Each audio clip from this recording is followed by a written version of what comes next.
President is appalled by the Defund the Police movement. The fact that you have sitting congresswomen wanting to defund the police, notably Rashida Tlaib, notably Biden advisor AOC Alexandria Ocasio-Cortez, a former Clinton and Eric Holder spokesperson Brian Fallon, wanting to defund our police across this country, it is extraordinary. And when you think the left has gone far, and they couldn't possibly go farther, because we all remember the Defund ICE movement. They want to defund immigration and custom enforcement, and now they want to defund the police. This is extraordinary. This is rolling back the protective layers that protect Americans in their homes and in their places of business. He's appalled by it, and it's remarkable to hear this coming from today's Democrat Party. As for solutions, he's talking through a number of proposals, no announcements on that, but he definitely, as he's noted, recognizes the horrid injustice done to George Floyd and is taking a look at various proposals. Really, the president is not sorry for the way things went?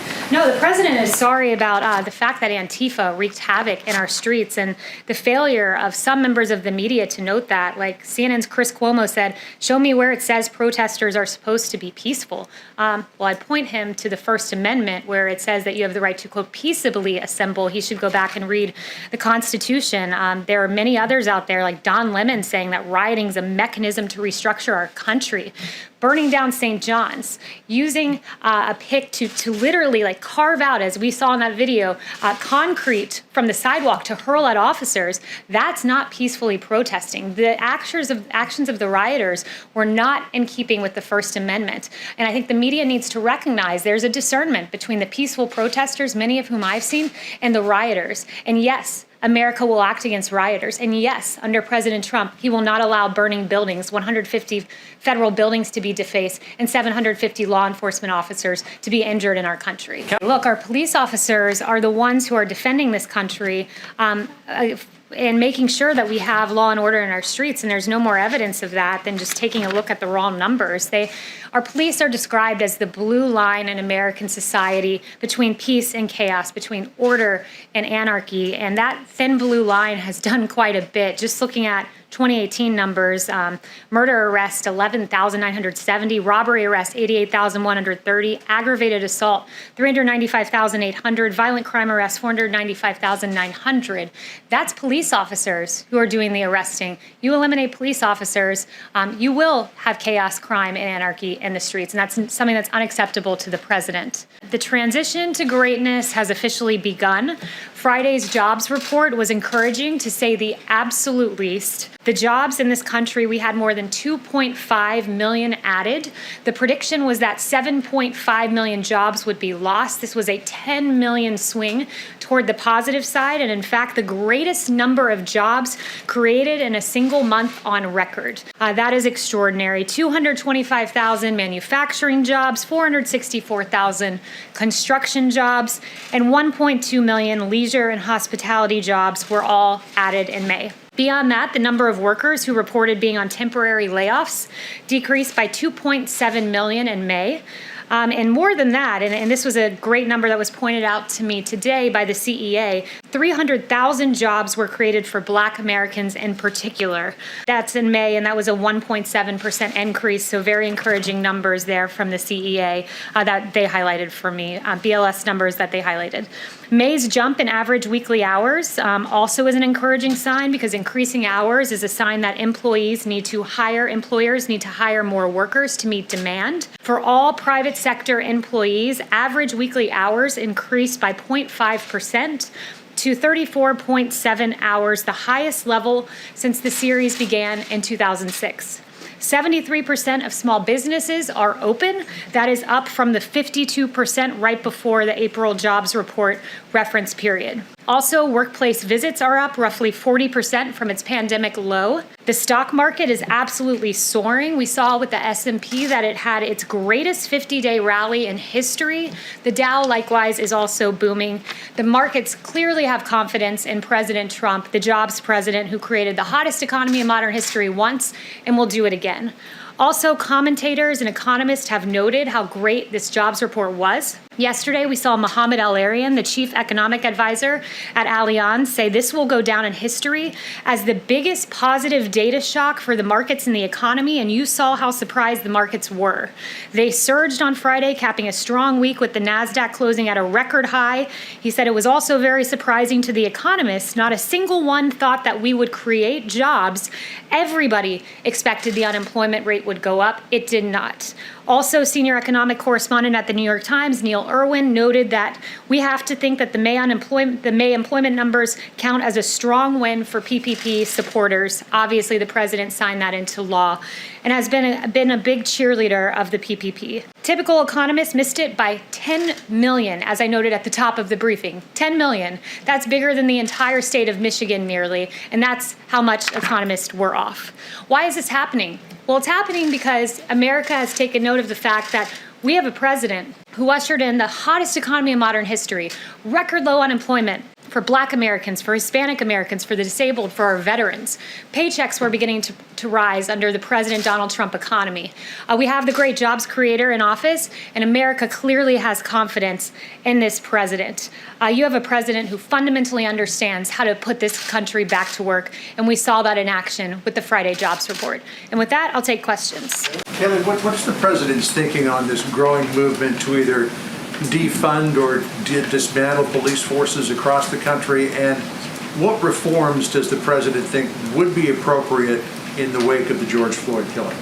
Yeah, it's a really good question. The president is appalled by the defund the police movement. The fact that you have sitting congresswomen wanting to defund the police, notably Rashida Tlaib, notably Biden advisor AOC Alexandria Ocasio-Cortez, a former Clinton and Eric Holder spokesperson Brian Fallon, wanting to defund our police across this country, it is extraordinary. And when you think the left has gone far, and they couldn't possibly go farther, because we all remember the Defund ICE movement. They want to defund immigration and custom enforcement, and now they want to defund the police. This is extraordinary. This is rolling back the protective layers that protect Americans in their homes and in their places of business. He's appalled by it, and it's remarkable to hear this coming from today's Democrat Party. As for solutions, he's talking through a number of proposals, no announcements on that, but he definitely, as he's noted, recognizes the horrid injustice done to George Floyd and is taking a look at various proposals. Does the president agree with any of the mayors across the country who are saying,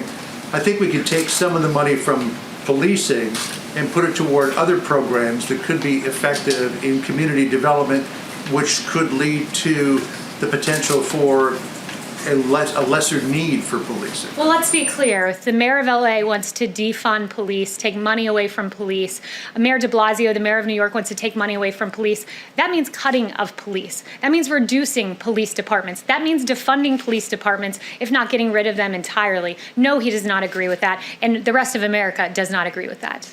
I have two questions for you. As you are going over your reforms and what you think is needed, does the president feel that there is systemic racism in law enforcement? The president's been very clear there are injustices in society. I've noted several for you that he's pointed out as a Republican primary candidate, noting the Sandra Bland video was absolutely horrible, noting George Floyd. There's a civil rights investigation into that. He definitely believes there are instances of racism, but look, he believes our law enforcement are the best in the world. He believes that by and large they are good people. The 750 who were injured defending this country from rioters and Antifa in the streets, as to be distinguished from the peaceful protesters, those 750 officers who were hurt defending our country were heroes, as was David Dorn, a police officer who lost his life, and Patrick Underwood, who also lost his life in the last week or so. But he doesn't think that there is systemic racism in law enforcement. He believes most of our police officers are good, hardworking people. There's a lot of evidence of that, and he has great faith in our police department. Okay, well, my second question, does he still believe that NFL players who kneel as a form of protest against police brutality should be fired? The president is very much against kneeling in general. The president has made clear for years that kneeling is tied to our national anthem, that it does not respect our military men and women across this country. He's not a fan of the kneeling movement. He's made that very clear, particularly because he thinks it's disrespectful to our military, as the kneeling originated at the kneeling during the national anthem. Do you think they should be fired? I have no comments on that. He is against the kneeling movement, though, as he's noted on Twitter as recently as a few days ago. You say yes, he does still think they should be fired? I have no information on that, and I have not talked to him about that. Is there anything in the Democrats' Policing Act that the administration supports? Yeah, that legislation, first of all, the text of it hasn't even been given to us. I've not talked with the president about that yet. He hasn't reviewed it yet. He's looking at a number of proposals, but there are some non-starters in there, I would say, particularly on the immunity issue. You had AG Barr saying this weekend he was asked about reduced immunity, and he said, I don't think we need to reduce immunity to go after the bad cops, because that would result certainly in police pulling back, which is not advisable. So he hasn't reviewed the legislation, but AG Barr, as a member of the administration, noted this prior to the proposal coming out. Does the administration support the banning of the use of chokeholds? Look, the president, again, hasn't reviewed this piece of legislation. The president is looking at what's a state issue, what's a federal issue right now. He's currently reviewing proposals actually on this very topic about police reform, so I'll leave it to him and not get ahead of him on that. But certainly we believe that the appropriate amount of force should be used in any police interaction with an individual. But 2 weeks after all of this civil unrest, why does the White House not have a plan? The president said on Friday that his plan for combating racism is a strong economy. How does that work? Look, that's an important part of combating racism is making sure that there's equal opportunity for Black Americans in this country. This president, we hear a lot of words from Democrats about criminal justice reform, that they wanted this. Well, they got it with President Trump reducing racial sentencing disparities via the First Step Act. Democrats talk about economic opportunity for Black Americans and people in vulnerable communities, and this president has done that with opportunity zones. It was a good start, more than 900 places, creating private investment to help people get on their feet to start businesses in this country. HBCUs, record funding. This president has repeatedly, through his actions, stood up for the Black community, and a big piece of that is absolutely economic reform. And I'd finally note on the point of economic reform, the USMCA, these trade deals, the TPP, making sure that didn't take place, that directly advantaged hardworking men and women in Detroit who wanted their auto jobs. So his reformation with trade, and also opportunity zones is helping to ensure that Americans of all races have the same opportunity in the economic playing You're field. saying he will eventually have a police reform plan. He's looking at various proposals, so I won't get ahead of him. No announcements on that front, but he has been looking at them over the last few days. There are reports that the administration is going to be pulling troops from Germany. Can you say how many and when and where are they going? What I would say on that is, first, we have no announcements at this time. I know there's reporting out there, but as of this moment, there are no announcements. The president's continually reassessing the best posture for the United States military forces and our presence overseas. We remain committed to working with our strong allies. Will he consult Angela Merkel before making a final decision? I'll leave that to the president. Again, no announcements at this time. And just one final, the new Lafayette Square fencing, do you have any indication on when that might be removed or taken down, since the protests have become more peaceful, and who makes that decision? Yeah, I don't have any announcements with regard to the fencing. That's not something that's in White House control in terms of securing the perimeter. But what I would say is the president has recognized that the protests have largely been peaceful. Why have they been peaceful? It's because of the actions taken by this administration. If you'll notice, Minneapolis was in chaos until the National Guard came in, and then it was secure. You had outside here in Lafayette Park, I noted the 750 law enforcement officers that were injured across the country. Well, 1/5 of those were in D.C. and the vast majority in Lafayette Park. And once the National Guard came in, D.C. was secure. That Monday decision by the president of encouraging governors to surge the National Guard made the difference. And the president's recognized now that the protests are peaceful. He's recommended a winding down of the National Guard, very peaceful protest over the weekend. So with regard to the security of the building, not a decision for the White House, would refer you to Secret Service and Park Services on that. But the president has recognized the peaceful protesting and is encouraged by that. Kayleigh, on Hong Kong, can you say when will the administration revoke Hong Kong's trade status? And also, do you think that that move would be the only thing the administration does? Is there something else planned? And do you think that China will listen? Are you seeing any signs of China relenting on Hong Kong? Yeah, we haven't seen any updates from China thus far.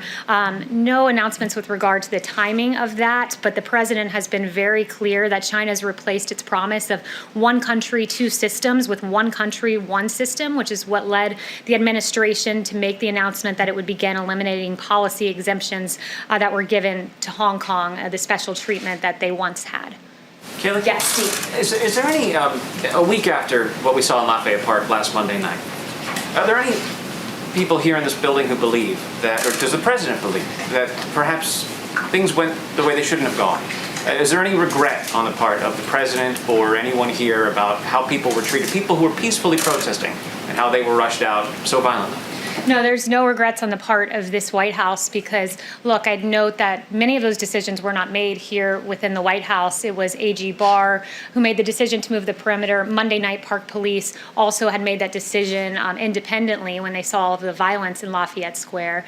And when, before these protesters were moved by Park Police and they issued that tactical order, there were 3 loud warnings. And as I believe it was AG Barr on Face the Nation noted, that some of those protesters moved back and adhered to the warning, but others of those protesters started hurling objects, and that was unacceptable. And Park Police acted as they felt they needed to at that time in response, and we stand by those actions. The country and the world saw this violent clash between people who were otherwise peacefully protesting, but really the president is not sorry for the way things went? No, the president is sorry about the fact that Antifa wreaked havoc in our streets and the failure of some members of the media to note that. Like CNN's Chris Cuomo said, show me where it says protesters are supposed to be peaceful. Well, I'd point him to the First Amendment where it says that you have the right to, quote, peaceably assemble. He should go back and read the Constitution. There are many others out there, like Don Lemon, saying that rioting is a mechanism to restructure our country. Burning down St. John's, using a pick to literally like carve out, as we saw in that video, concrete from the sidewalk to hurl at officers, that's not peacefully protesting. The actions of the rioters were not in keeping with the First Amendment. And I think the media needs to recognize there's a discernment between the peaceful protesters, many of whom I've seen, and the rioters. And yes, America will act against rioters. And yes, under President Trump, he will not allow burning buildings, 150 federal buildings to be defaced, and 750 law enforcement officers to be injured in our country. Can I ask you one more about the Yes, president? Ryan. I like the blue suit. Oh, thank That's you. a really snazzy look. Yeah. Just to follow up on that, you do know that the burning of St. John's happened on Sunday nights, and a lot of the violence that you were talking about, that happened on Sunday night. What he was asking about was Monday, when, as anyone who's down there knows, it was almost exclusively peaceful, especially in the moments before the chemical munitions were used on those protesters. So do you just want to clarify that about the burning of St. John's? Because that happened on a different day. Yeah, the burning of St. John's is what prompted the decision to move the perimeter. It's what prompted Park Police to say that evening, the perimeter must be moved. It's what prompted, it's what prompted AG Barr to agree with that decision on Monday morning that the perimeter needed to be moved. But when you hurl objects at Park Police, when you don't move after 3 orders are given, Park Police acted appropriately. When the shield of Park Police was batted down, when one person tried to grab a Park Police officer's weapon, that's not peaceful by any definition of the word. And one question on Yeah. the area in front of the White House is now officially known as Black Lives Matter Plaza. Does the president agree with that decision? I haven't talked to him about it. Haven't mentioned that to him. Yes. Kayleigh, does he agree in general the way that Mitt Romney stated over the weekend he does with the core message of Black Lives Matter? Yeah, Mitt Romney can say 3 words outside on Pennsylvania Avenue, but I would note this, that President Trump won 8% of the black vote. Mitt Romney won 2% of the black vote. I believe President Trump, people across the country recognize that while Mitt Romney has a lot of words, notably he said that 47% of the nation is dependent upon government, believes they are victims, believes that the government has a responsibility to care for them. Those were Mitt Romney's words not too long ago. The president takes great offense to those words. That's not America. Guess what America is? It's when given opportunity via a Trump opportunity zone, belief that Americans of all races can rise to the occasion and achieve, belief in HBCUs and giving record funding to HBCUs, because we need to enable education in our country and school choice. Those kind of actions on the part of the president stand in stark contrast with the very empty words of Senator Romney. Yes. Thank you, Kayleigh. As you have noted, the president has talked about the protest, he's talked about the death of George Floyd, but he still hasn't given a formal address to the nation. Why is that, and are there plans for him to do that anytime soon? So the president has addressed the nation on this. I know several media outlets chose not to cover it, but when he was down in Florida last Saturday, he said, and I have the whole thing here, as he said many times, the death of George Floyd on the streets of Minneapolis was a grave tragedy. It should never, ever have happened. He spent several minutes going through this. In fact, half of his speech saying, I understand the pain that people are feeling. We support the right of peaceful protesters. We hear their pleas. And he went on and on and on. He said on Monday, I am your president of law and order and an ally of peaceful protesters. So he has said it. Some in the media have chosen not to cover it. Those words are out there and they're documented. Yes. Ebony. Yeah. Thank you. Obviously, we're hearing a very optimistic message from the president about the jobs numbers and the stock market recovery. But in an executive order on Thursday night, the president said that he had determined that without intervention, the US faced the likelihood of a long economic recovery with persistent high unemployment. I'm just wondering why we're hearing two messages from the president and how the American people are supposed to feel about the economy for the rest of the year. Yeah, well, the president sees Friday as a great stride toward what he ultimately wants, which is this rearing economy that we had where paychecks were growing and at the fastest for low-income workers. We were at a very good place before he chose to stop the economy to save 2.1 million lives potentially. So he took the action that was necessary at the time. He wants to get us back to that place we were at. He's the one who can do it. He's noted there's going to be a time of recovery. He thinks that Q4 will be good. Next year will be great. Monday was a great, an unexpected note that the market believes in this president, that employers believe in this president, that they believe they can open their doors in the Trump economy. So it was a note of a great first step of progress, but rest assured there are many more steps that we have to take to get back to the hottest economy in modern history, but we will get there under President Trump. Yes. Sure, Kate. Sticking with the economy, New York City began reopening its economy today after a very long lockdown. Does President Trump think we need another coronavirus stimulus package? And if so, what would he want to see in it before he signs it? Yeah, he's remained open to a phase 4. There was some discussion about this. There was a meeting last week at the White House about that, actually. So won't get ahead of him, but he has said there are several things he wants. Payroll tax holiday was one of them because that directly advantages low-income workers. Several other things that he would like to see in the package. Won't get ahead of him, but he's certainly still open to a phase 4. But it can't be, as he's noted, just state and local bailouts for blue states that have run their states into the ground because of decades of Democrat policies. Chanel. Thank you, Kayleigh. Would President Trump support an actual increase in police funding to help offset some of the damage that could be waged on departments that are defunded across the country? Yeah, so again, that would be getting ahead of the president on that exact proposal, but he's been very clear he does not support defunding the police in any way, shape, or form. He noted, in fact, just a little bit ago to me that we have seen violent crime come down in this country. And why, at the time when violent crime's coming down, why would we defund the police, who are in large part responsible for helping America to get to a place where our streets are safe? So I would point you to that and before getting ahead of the president on a specific policy. Can I ask a follow-up to that? Louis. Yeah, I wanted to ask you about defunding the police movement, what's going on. How does it impact the crime scenario here? You said, sorry, I didn't hear the last word. Defunding the police, how does it impact the crime scenario here? The crime rates are going up. Do you think that will impact the crime? Yeah, absolutely. Here? Look, our police officers are the ones who are defending this country and making sure that we have law and order in our streets, and there's no more evidence of that than just taking a look at the raw numbers. They Our police are described as the blue line in American society between peace and chaos, between order and anarchy. And that thin blue line has done quite a bit. Just looking at 2018 numbers, murder arrest 11,970, robbery arrest 88,130, aggravated assault 395,800, violent crime arrest 495,900. That's police officers who are doing the arresting. You eliminate police officers, you will have chaos, crime, and anarchy in the streets, and that's something that's unacceptable to the president. Do you think this Frank? is political in nature? The Sorry? entire movement is political in nature? Is politically motivated, this movement? This movement, what the president believes is, look, when you look at, I would just take at their own words, Black Lives Matter DC, and Black Lives Matter DC said Black Lives Matter means defund the police. So if that's what the movement means, of course the president stands against defunding the police. All Black Lives Matter, including the life of David Dorn, who perished in the last week and a half, including Patrick Underwood, who also lost his life this week. All Black Lives Matter, but in terms of the movement Black Lives Matter, they define themselves as defund the police, and that's something this president stands against. Frank. Yes.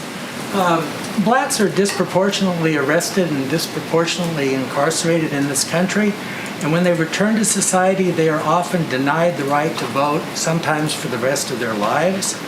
Is the president concerned about this disparity, and does the president favor restoring the rights of all those who complete their sentences so that they can participate in the 2020 election? So I haven't spoken to him on that issue specifically, but what I would note is your question does edge on the notion of criminal justice reform. Obviously, someone who's wrongfully incarcerated, that we need to address that situation. And the president has, with the First Step Act, a great piece of legislation that says pregnant women can't be shackled when they're having their baby in jail. These are basic common sense human decency reforms that the president put in place. The sentencing disparities that are at play because of the Violent Crime Control and Law Enforcement Act of 1994, that crime bill which has been derided, and rightfully so, by civil rights leaders. This president helped in part to rectify that. And I'd note that the First Step Act, the beneficiaries, more than 90% have been Black Americans. So this is a president who's always stood on the side of justice, but I have not spoken to him about that specifically.